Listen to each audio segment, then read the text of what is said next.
आप देख रहे हैं देश लाइव, देश की आवाज।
बिल्कुल ऑनेस्टली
जो सारे खाने वाले वो सब सबसे ज़्यादा स्ट्राइक बीजेपी 135 या 138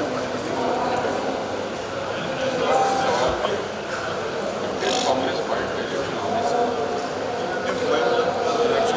इलेक्शन ऑनेस्टली फाइट की अलायंस बिल्कुल ऑनेस्टली मैं बोलूँ for various other factors BJP alliance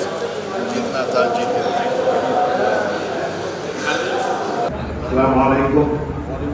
आप तमामी लोगों को तो रमजान मुबारक की बेपनाह बरकतें मुबारक।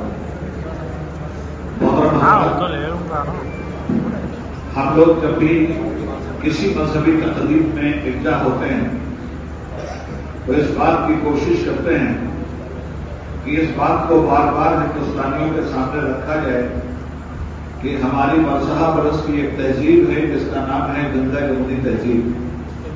उस गंगा यमुनी तहजीब का जो मैंने अध्ययन किया तो मैं इस नतीजे को पहुंचा कि इस तहजीब में आज जो बिगाड़ पैदा करने की कोशिश की जा रही है वो हिंदू और मुसलमान के दरमियान एक खलीज पैदा करके सत्ता की रोटी कुछ लोग सेकने का काम कर रहे हैं। ऐसे सूरत में मैं आप हजरात के सामने 1 मिनट में सिर्फ इतनी बात रखूंगा कि यही वो कोशिश थी जो कामयाब हुई पास्ट में सफेद अंग्रेजों की जानिब से, और उन्होंने तकरीबन 100 साल तक हमारे मुल्क के हिंदुओं और मुसलमानों की पीठ पर आतंकवादी कोड़े बरसाए। अंग्रेज लड़ाओ और हुकूमत करो, हम सब जानते हैं, हमारा हिंदू जानता है, हमारा मुस्लिम जानता है, सब जानते हैं कि यही वो पॉलिसी थी जिसकी बुनियाद पर हमारा देश 1 सदी तक गुलाम रहा। मगर अंग्रेज बहुत होशियार था, जाते जाते वो इस मुल्क में अपनी काली औलादें भी पैदा करके गया।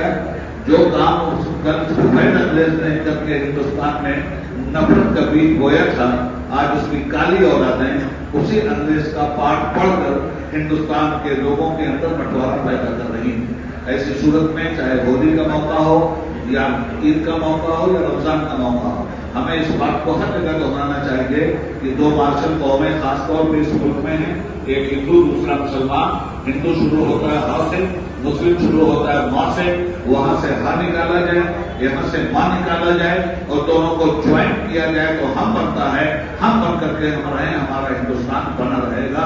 यही काम अंग्रेजों के मुकाबले में हमारे स्वतंत्रता सेनानियों ने किया था और यही काम आज के दिन हमें अहद लेना चाहिए कि हम मुल्क में नफरत की हवा नहीं चलने देंगे और मोहब्बत का पैगाम देकर सारी दुनिया को ये बतलाएंगे कि हिंदुस्तान नफरत से नहीं मोहब्बत के चिरागों से पहचाना जाता है। Thank you. नमस्कार, अस्सलाम वालेकुम। और समय थोड़ा सा कम है इसलिए कम शब्दों में अपनी बात को पूरा करूंगा। सबसे पहले तो मेरे जितने भी भाई और मेरी जितनी भी बहनें, मैं सभी को रमजान की ढेर सारी बधाइयां और शुभकामनाएं देता हूँ। और इस रमजान के महीने में ईश्वर से, अल्लाह से, भाई से, नीजत से बस यही कामना करता हूँ कि इस रमजान में हमारे देश में ढेर सारी खुशियां हैं, जो हमारा हिंदू मुस्लिम सिख ईसाई का जो प्यार है वो बरकरार रहे। और देश के लोगों से कहना चाहूंगा कि, और सरकार को भी कहना चाहूंगा कि बाबर और औरंगजेब छोड़कर लोगों की जेब पर ध्यान दें कि जो इस तरीके से लोगों की जेब में डाका डाला जा रहा है। भारत एक बहुत खूबसूरत मुल्क है जिस देश के अंदर रमजान और दिवाली, होली, ईद एक साथ मनाई जाती है। ये इस देश की खुशनसीबी है और हम लोगों की खुशनसीबी है कि हम लोगों ने भारत जैसी मिट्टी में जन्म लिया, जहां से मस्जिद से अजान की आवाज भी सुनाई देती है और मंदिर से घंटी की आवाज भी सुनाई देती है। ये मुल्क भारत वो देश है। लेकिन आज इस देश की एक बदनसीबी है कि इस देश के अंदर कुछ ऐसे लोग आ गए हैं जो हिंदू मुस्लिम सिख ईसाई के भाईचारे को तोड़ने का प्रयास कर रहे हैं। लेकिन मैं उनके लिए एक ही बात कहना चाहूंगा कि जब इस देश को गोरे अंग्रेज नहीं तोड़ पाए तो काले अंग्रेजों की औकात क्या है कि इस देश को तोड़ सके। और जब तक इस देश के अंदर मेरे बड़े भाई जैसे लोग, तालीम याफ्ता जैसे लोग जीवित हैं, जब तक इन जैसे लोग जीवित हैं, इस देश को ना तो कोई तोड़ पाया था और ना ही कोई कभी तोड़ पाएगा। और एक बात मैं आप लोगों से कहना चाहता हूँ कि अभी एक व्यक्ति है, नाम भी नहीं लूंगा, ऐसा मौका भी नहीं है, जिन्होंने स्टेटमेंट दिया था, अभी आपने देखा होगा होली और जुम्मे को लेकर। तो मैं एक बात आपको बता देता हूँ कि इस देश के अंदर होली और रमजान कई सालों से मनता आ रहा है। जब से ये देश है तब से ही मनता आ रहा है। ना तो कोई भी हिंदू भाई ऐसा काम करता है जिससे हमारे मुस्लिम भाई के जो है धर्म को कोई चोट पहुंचे, और ना ही कोई मुस्लिम भाई ऐसा काम करते हैं जिससे हिंदू भाई के धर्म को चोट पहुंचे। दिवाली, होली, ईद और रमजान इस देश में हर साल मनाए जाते हैं, लेकिन पहली बार मैंने किसी पुलिस ऑफिसर के मुंह से इस तरीके की बात को सुना।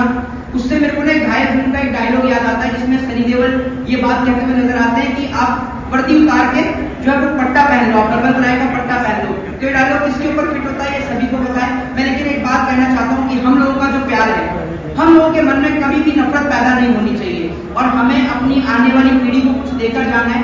हमें इस मुल्क को आजाद, ये मुल्क था और आजाद ही रखना है। हमें इस मुल्क को किसी के हाथों दोबारा गुलाम नहीं होने देना, क्योंकि हमारे देश की सरकार लाख नहीं, हजार नहीं, करोड़ कोशिश करेगी हिंदू मुस्लिम के नाम पर, मंदिरों और मस्जिदों के नाम पर इस देश को तोड़ने के लिए।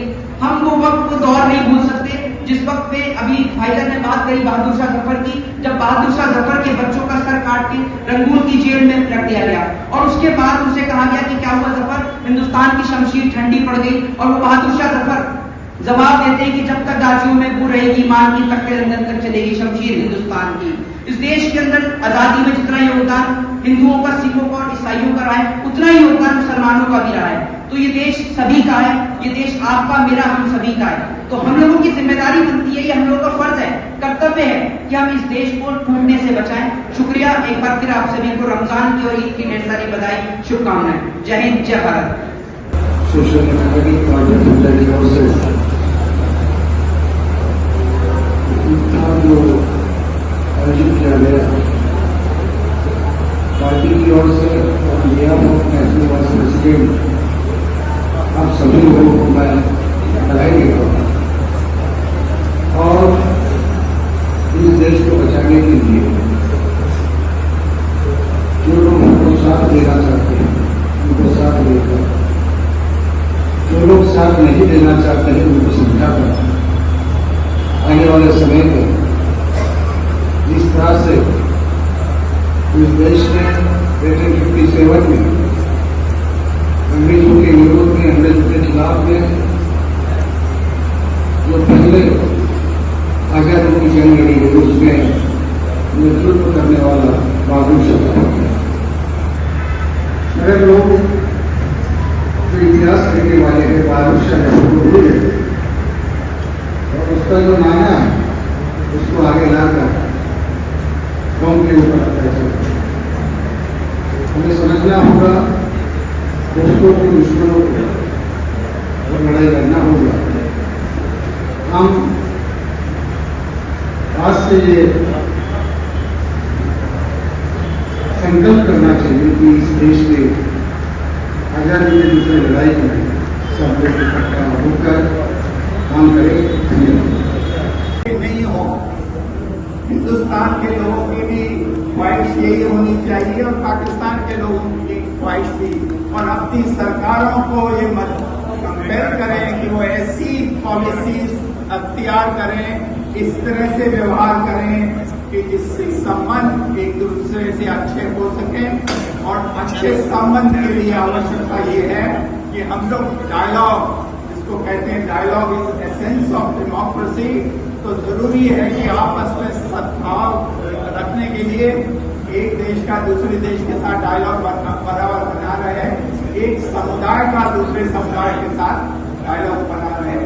इसीलिए आवश्यकता है कि हम सब मिलकर हिंदुस्तान और पाकिस्तान के संबंध मजबूत करें और ऐसा वातावरण तैयार करें कि जिसमें हिंदुस्तान के लोग और पाकिस्तान के लोग आपस में मिल सकें और एक दूसरे के सुख दुख बांट सकें। मेरा बहुत बार पाकिस्तान जाने का काम रहा है और उसमें वहां पर एक चीज मैंने देखी है, हर मीटिंग में मुझसे ये रिक्वेस्ट की जाती थी, कृपया हमको हिंदुस्तान में आने का वीजा दिलवाइए। तो इसका मतलब यह है कि वो संबंध अच्छा रखना चाहते हैं। और ऐसे ही हिंदुस्तान में भी बहुत से लोग हैं जो पाकिस्तान जाना चाहते हैं। तो हमारी ड्यूटी ये है जो समाज के कामों में भाग लेते हैं और चाहते हैं मजबूती से हिंदुस्तान और पाकिस्तान के संबंध अच्छे हो जाए और हमारे यहाँ विभिन्न धर्मों के अनुयायियों के बीच में सद्भाव बना रहे।